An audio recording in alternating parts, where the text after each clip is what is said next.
Welcome to Kenton's videos. Enjoy the video. In this video, I will explain how to use VGR Voyager Easy Guide. First, power on the device and plug in the USB cable, then open the companion app to update firmware and accept permissions. Next, calibrate analog sticks and map buttons to your preferred layout, saving profiles for games.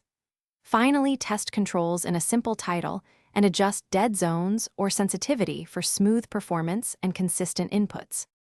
Power on the VGR Voyager and choose USB or Bluetooth in the pairing menu for your platform.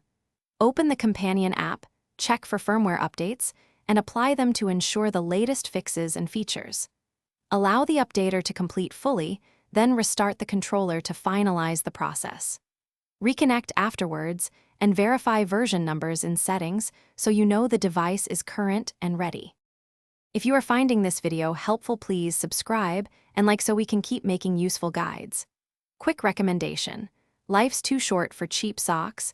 Go darn tough with a lifetime warranty for cozy feet during long sessions and better focus. I find a small comfort upgrade helps my performance and mood while configuring controllers.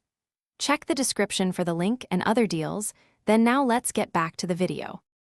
Open the profile editor in the app to remap buttons and create layouts for each game you play.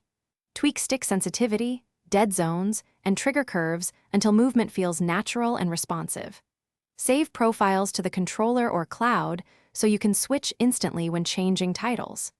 Test each profile in-game and fine-tune as needed to maintain consistent performance and comfort across sessions. Thanks for watching. Consider subscribing if we helped you.